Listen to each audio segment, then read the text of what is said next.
Since it's 11, I don't want to hold you guys too long, so we'll go ahead and get started.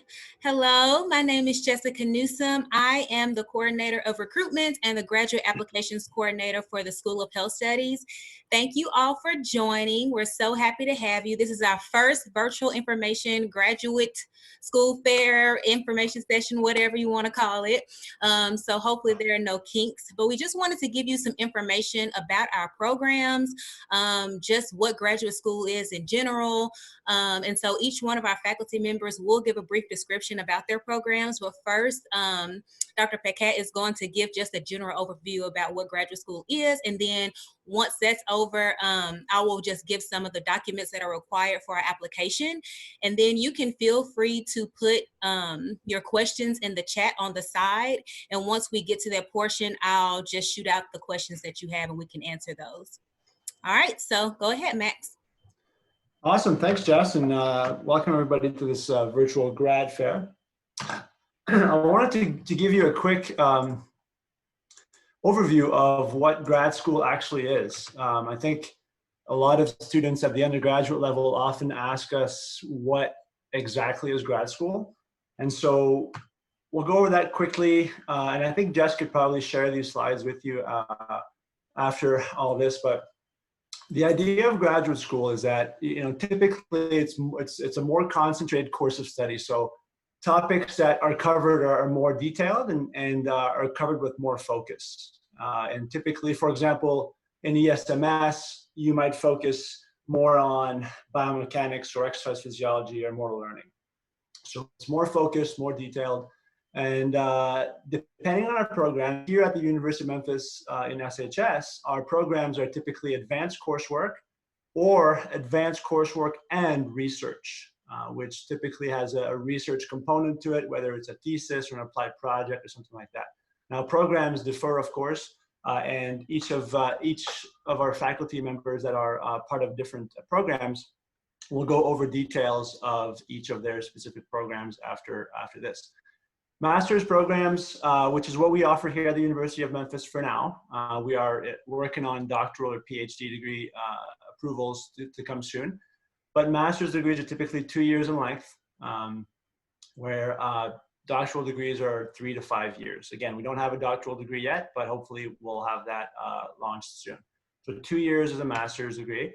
Some pros of graduate school. So I think really, and a really important concept with grad school is that you end up becoming an expert in a very specialized topic. It might not be as specialized as it might be in a doctoral degree, but at least you focus your studies more specifically on something within your master's degree. That obviously helps with many jobs or professional schools moving forward. And nowadays, in certain fields, it's very common for people to get master's degrees to make themselves more marketable in the job market. Another advantage is that you work really closely with professors. So a lot of our professors in the School of Health Studies are experts in their fields. And as a result, that helps you expand your professional network as you move outside of your academic career into a professional career. You might meet other professors or industry partners as you move forward, which obviously helps you down the road. A third advantage is much smaller class sizes. That obviously depends on your undergraduate degree. Sometimes in undergraduate, you could have classes that are over 100 students, which is very different than classes that range between 6, 7 to 20 students, which is typical in graduate school. So of course, in those cases, it gives you a bit more time one-on-one with professors and a more sort of personalized learning experience that way. And then finally, if the program has a research component to it, it allows you to do research and contribute to your field, which of course is quite important to contribute to the field that you study in terms of advancing knowledge in the field. And I might be a bit biased, but in SHS we have fantastic research programs across the board, so it's a really great place to conduct research. I included a list of cons just to not be too biased, but obviously it's more school. But again, I think more school is not that big of a con given all the pros that I just mentioned.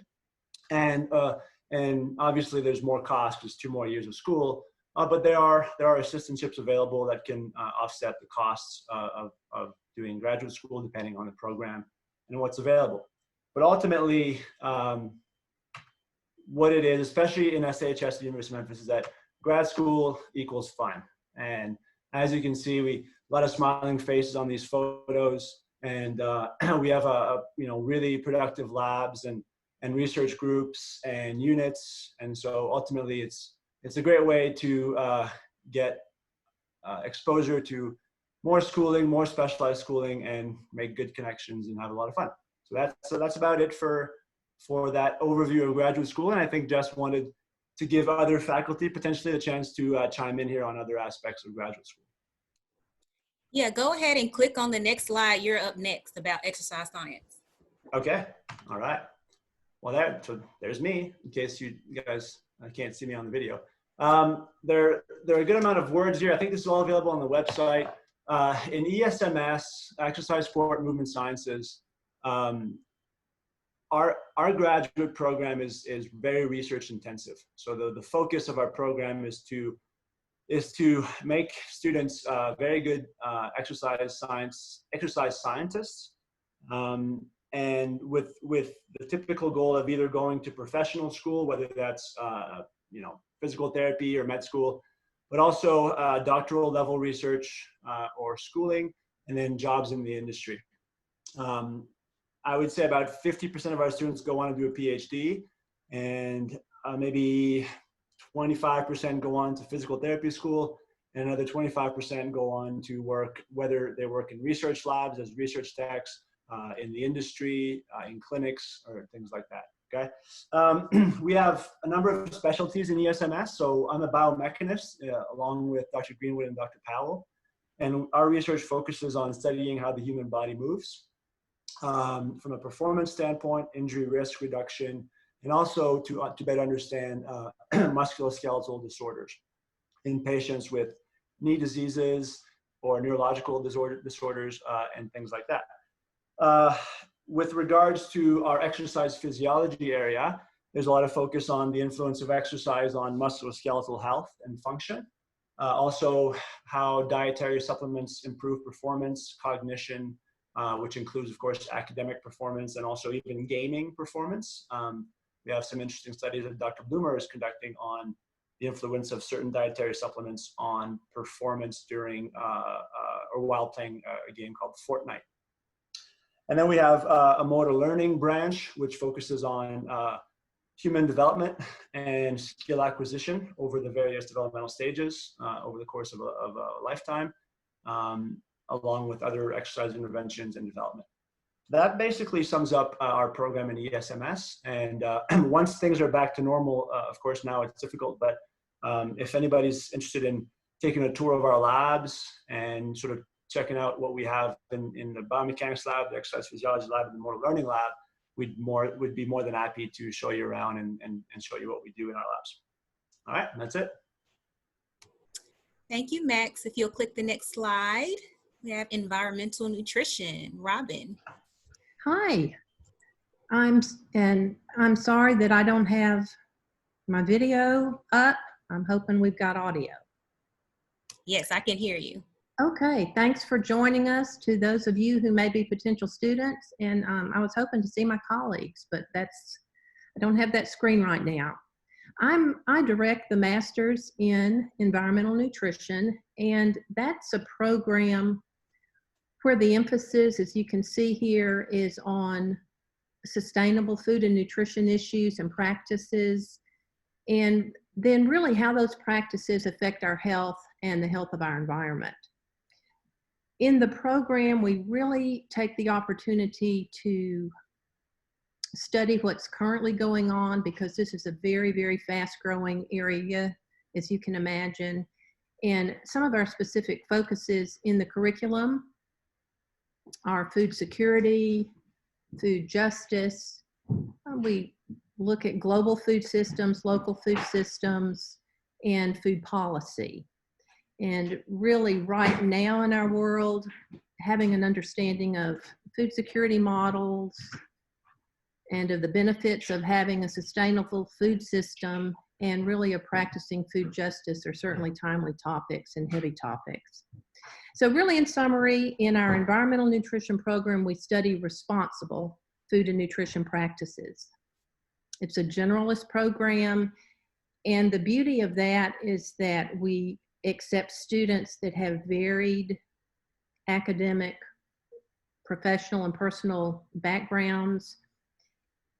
As a 100% online program, it always has been, and we will continue that. We've seen really a real significant strength with it being online in that we have students from all over the US and Canada currently, and they bring varied life experiences, as you can imagine, and perspectives and practices to our very vibrant discussion sessions. The program is 33 credit hours, and we encourage experiential learning credit and even have some pre-approved experiential learning credit for registered dietitians right now. Our graduates and students are working with nonprofits that have food and nutrition missions. They work with food banks, schools, food companies, healthcare facilities, and it's a fun program, and if any of the things that I've mentioned here spark an interest, I'd love to talk further with you. Thanks a lot. Thank you so much, Robin. Max, if you'll click the next one. All right, we have health promotion. Hi, everybody. I'm Shelley Stockton, and as we just talked about, I'm going to talk about the Health Promotion Graduate Program. This is also a fully online program, and it really emphasizes the practical application of health promotion methods. So you will learn how to effectively design and develop health and wellness programs and initiatives. You will learn how to deliver and implement them. You will also learn how to manage those different types of programs as well as evaluate them. So this happens across a variety of settings. We have graduates who have careers now in corporate wellness. So that type of setting, they are wellness directors or fitness and wellness specialists at places like FedEx, Smith & Nephew. We also have graduates who are at universities and different hospitals where they are involved in clinical trials or other proven health promotion programs or initiatives at various levels. They are project directors, they are health coaches, health educators implementing the programs. They are also measurement technicians where they are basically assessing clients and getting outcomes as related to the different programs and results. Lastly, we have people in the community. So at community wellness programs and public health, these are places like the Church Health Center or the American Heart Association. Again, people are at different levels doing various things. They can be project directors, they can be health educators, they can be health coaches. The bottom line is if you're really interested in helping people to make lifestyle changes across these variety of settings, and those can be things like helping people to quit smoking, looking at the aspects of vaping and helping people to quit vaping, increasing physical activity, etc. Just really helping people to make those changes, then I would suggest you guys get in touch with us. We'd be happy to answer questions. We're all involved in the community doing different types of research and specialization, so excited to have you here. Thanks. Thanks, Shelley. Next, we have nutrition science.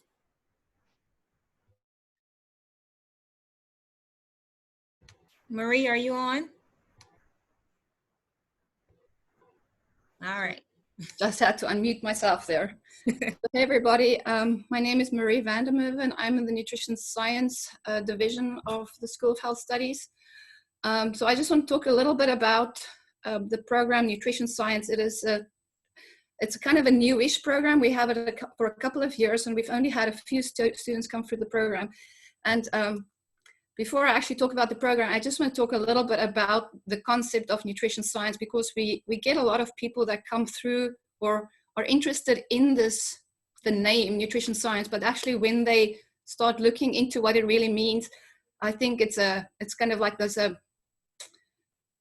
just like a little bit of a miscommunication about what it specifically is. So we get a lot of people that think that it's food sciences, and it's not. So food sciences would be where you're actually looking at food, while nutrition science is actually looking at the effect of food on the physiology of the human or whatever organism you're interested in. And so it's important, I think, to know that we're kind of focused on, it's not a biomedical field, but it really is focused on the physiology. And so we also get students that are interested, I think most like health promotion studies, that think that nutrition science, you do large population-based studies, and that's also not nutrition science. So nutrition science is really the mechanisms of how nutrients or combinations of nutrients affect your physiology. So I just kind of wanted to clarify that a little bit, because we get this question all the time. So the program itself it's research-based. So it's a 2-year master's program. It's research-based. It's a really research in-depth study. The classes that you take, it's classes about metabolism, making it macronutrients or micronutrient metabolism classes, statistics. There's a lot of scientific writing involved in these classes. But the research varies, and the variation depends on which project you're working on. The field of nutrition had really expanded over the last, I would say, like 5 to 10 years with the amount of funding that came into the field of nutrition based on the obesity problem that we've been having. And so with that, it had actually brought in a lot of people that was not traditionally in nutrition, but people that's trained in immunology or evolutionary physiology or biochemistry. So people that was not traditionally trained in nutrition, they've now brought into the nutrition field actually to try and solve some of these problems what we now have that's connected to food. So for myself, for instance, I'm not, I'm an immunologist / biochemist that have come into the field of nutrition. And it's true for almost all our faculty members. We have nutritional biochemists. Dr. Zhang is an evolutionary physiologist. Dr. Pence is also in immunophysiology. So we bring in a broad range of skill sets and techniques into the field of nutrition, where we now start testing specific nutrients or nutrient combinations, or how you eat or when you eat, to see the effect on the physiology with the goal of improving health. That meaning preventing disease or treating disease. So I also, my PhD was also in molecular pharmacology. So I'm interested in using nutrients as a therapeutic modality. And so that's really what the nutrition science is all about. It's really looking at the mechanisms involved in how food or nutrients affect physiology. So the students that have come through this program, they have varied backgrounds before they joined the program, and then they also went into very different types of places afterwards. For instance, we've had people that did this, so they did this kind of as a stepping stone to whatever they wanted to do next. They were interested in nutrition, they wanted to expand their knowledge about it before they went to medical school or veterinary school. But then we've also had students that use this as a terminal degree, and many of those students then go into becoming laboratory scientists, because many of the things that you learn in the lab as part of this program, you will use in many research settings. So it's not just limited to the nutrition science. Of course, in this program, you are focusing those techniques on nutrition specifically. Yeah, I think if you are interested in nutrition science, and again, know that this is a lab-based degree, you spend a lot of time learning techniques that you will be using in a laboratory. I think it's really important to look at the different faculty members, their expertise, and what they're doing. Because what you will do will really depend on what they do. It's not like we don't have just a general program and everybody gets like a blanket treatment. At the end of the day, your the expertise that you pick up during your 2 years there will really depend on the faculty member that you work with during that time. Maybe you would become more of a nutritional immunologist or a nutritional biochemist towards the end of that. So if you're interested in this program, it is really important just to go look at the faculty members. I actually had a slide up here, but I don't know that I can share it specifically. But just go to the nutrition science and you will see the faculty members that is there. There's a little short, introduction to what they do, but also look at their papers. And you can get an idea of what kinds of projects they're working on. And what is it, if there's anything in there that is of interest to you. So I think that's the most important, if you're interested in nutrition science, I think that would be the most important thing to do, is to kind of look at what the current projects are that's going on in the lab. So yeah, any questions? Just let's see this. All right, thank you, Marie. And next we have physical education, teacher education. Todd. Hey guys. All right. All right. So let me just I'm going to try to make this as clear as possible because ours is a little confusing for a couple of reasons. One, we have a master's program within the School of Health Studies, which is our MS program, and it's specifically for students who did their undergraduate degree in physical education and be certified. It's more research-based. It's more of an opportunity to provide you an opportunity for teaching in higher ed, but also expanding your knowledge base as relates to teaching in the field of physical education. Our other option, which isn't in the School of Health Studies, but we do have a lot of students go through this program, is an MAT program in physical education. It's a Master's of Arts in Teaching, and through ICL in the College of Education. So if you do an undergraduate degree in any field, but graduate and decide that you have a desire to go into the teaching field, you can get an MAT degree in physical education. Now, the great thing about both degree options is that the majority of your classes you would take with our faculty. And I think that's probably the strength of our program, is that we have great faculty members. We have 4 full-time faculty members that are teaching in physical education. We really are a close-knit group, which I think we could say that for the entire School of Health Studies. We have a really good group that gets along with one another and has a lot in common. But the physical education program, if you were to ask who are in the program now, they would probably say, if you were to ask them what are the strengths of the program, probably the number one thing that they would say is the faculty members and their ability to not only be a professor, but also to be someone who cares about their school, cares about their life, and cares about what's going on. So I think that's the strength that we have in our program. If you do the MAT option, it's set up a little bit differently because you are getting certification to teach physical education. Typically, most of our students will do their master's degree in 1.5 years, 2 years. Some will take classes in the summer just to speed it up a little bit. But if you do the MAT degree, your last semester would be full-time in a school. Since the program is online, you can do that pretty much anywhere as long as we get it, which we haven't had any problems in the past. So depending on where you're at, where you're located, you do that full semester in a school where you live. So that's the great thing about our program, is that even if you don't have an undergraduate degree in teaching, don't have a certification, you still have that option of being able to get certified to teach through the MAT route. I'll say one other thing in regards to our program. One of the great things we have going right now is we have a lot of projects, a lot of research programs that are taking place in the school system. For example, we had one study that was going on in Millington. We had another study that was taking place with soccer teams here in the Memphis area. So we get out into the schools, we get out into different sports programs as well to do some of our research.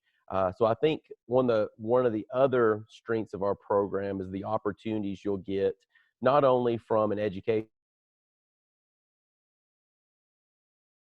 standpoint with one of our faculty members. So that kind of sums up the PEAT program. If you have any questions, please, at any time, you see my email address here. I actually was just emailing with a future student right before we got on this call. So please send me an email if you have any questions about the program. Thank you. All right, so that sums up the descriptions of the programs, but I just want to give you guys my contact information. Like I said, I am the application coordinator, so I let you know all of the documents that are required for each program, and I just kind of help you through that process and kind of work as a liaison between you and the faculty members until all of your documents are submitted. Max, if you'll click that next slide. So I just kind of wanted to give you just what is required right now. So we still do need your transcripts, and they need to be sent electronically from whatever school you've obtained a degree, whether that's a bachelor's degree or a graduate degree or a master's degree, I mean. We need those transcripts. If you are a University of Memphis student, you do not have to submit your transcript. We will pull that for you. Right now, test scores are currently being waived due to COVID-19 because there really aren't any testing areas right now. So we are waiving those right now. We will need a current resume, 2 letters of recommendation, 1 from at least a faculty member, and just someone who can just accurately address your academic successes and things like that. We need a personal statement just talking about why you're interested in the program, if you have any professional or academic experience in the program, and where your professional goals are. And if you are interested in a graduate assistantship application, you will need to submit that as well. And if you want to be considered for GA ship, then you need to submit your application by May 1st if you want to be considered for fall, and December 1st if you want to be considered for spring. I know that's a lot of information, but that is all on our website, and that website is linked below. And I will be sending this PowerPoint out to you all, so don't panic about that. I will get this to you. So the next slide is just for questions. And so I do have a few in the chat box.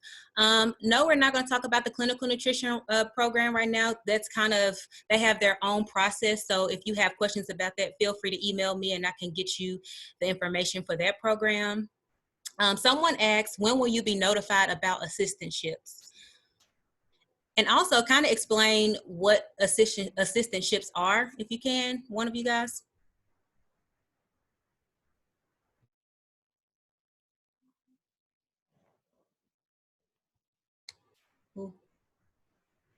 Oh, there you go. I can talk about that if you'd like. And, okay, go ahead. So graduate assistantships, I suppose are different in many programs, but at least in SHS, typically an assistantship,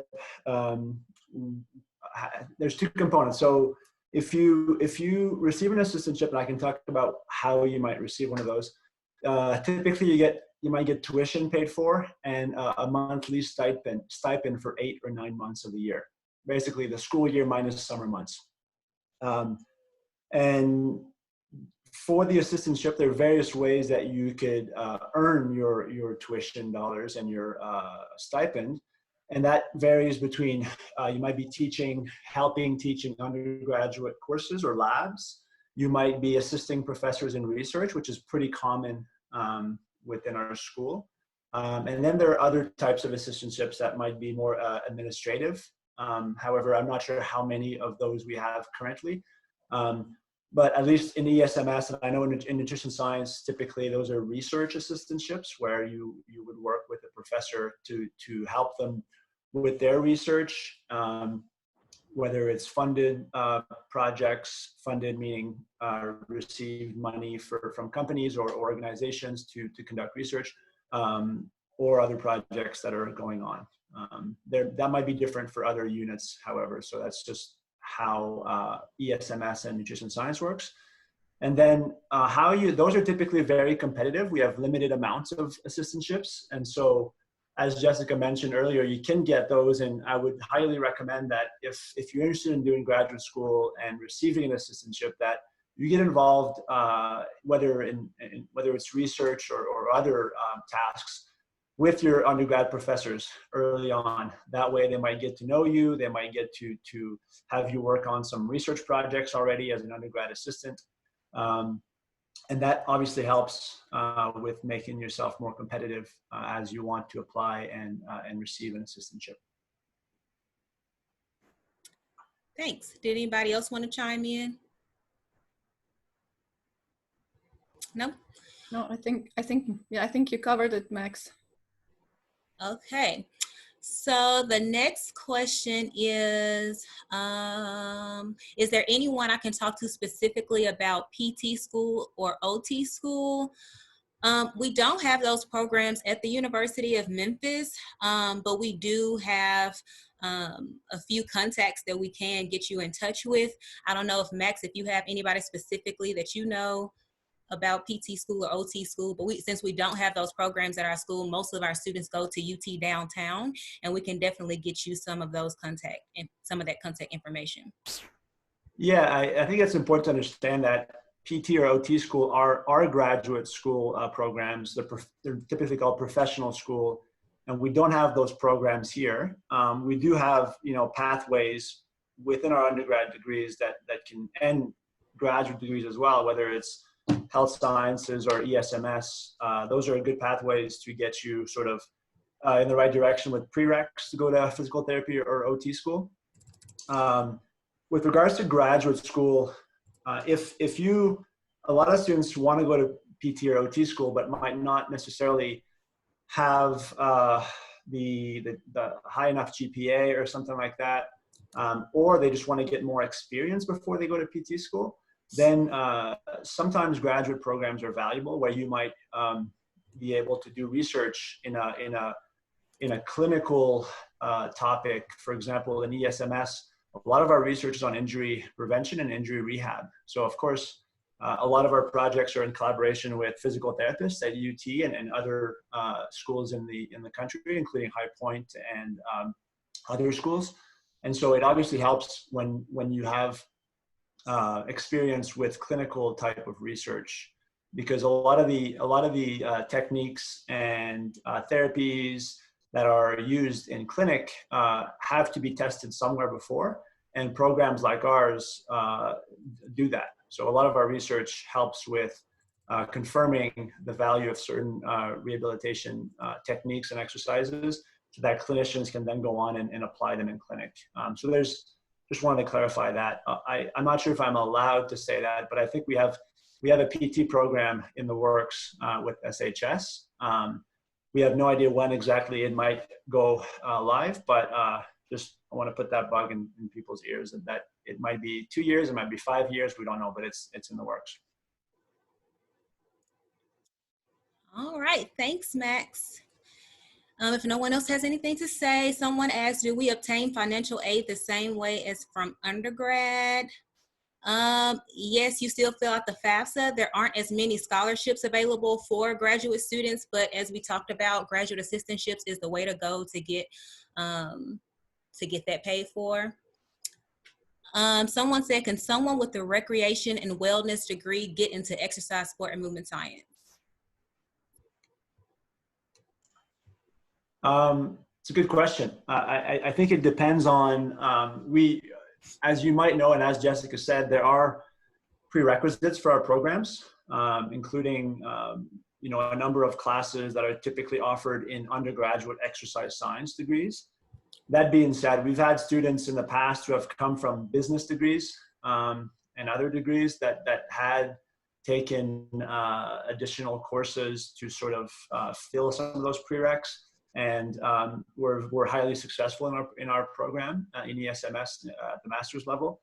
So I think it depends a bit on what your goals are, and then two, what your experiences and undergraduate background is. So that program would fit well. It just depends on whether or not your academic background would allow you to be successful in our graduate level courses. As I said, those are advanced, specialized courses. And so typically having an undergraduate background in those classes, exercise physiology, anatomy, biomechanics, motor learning, would be highly useful to be successful in those graduate or advanced graduate level courses. But that's something that we can discuss depending on your background and whatnot. Thanks. Someone asked, are there any on-site classes in the evening for working professionals? I know that most of the three are online. So Marie and Max, do you guys have any on-site evening classes? So many of our graduate courses or classes cater to students that might ships that's off campus, and so they can only come in later on. So some of our classes are from like 4 to 7. So not really later than that, but we have actually many of our graduate classes are from 4 to 7 in the afternoon. Our ESMS courses are typically 1 to 4 p.m. on Tuesdays, Wednesdays, and Thursdays. And I know that there are some stats courses and other research design courses that are in the evening. I know a couple of stats courses are at 5 to 8 p.m., but most of the ESMS courses are 1 to 4 p.m. Okay, so I think that's all of the questions. If no one else has any questions, I'm gonna wait for a little second.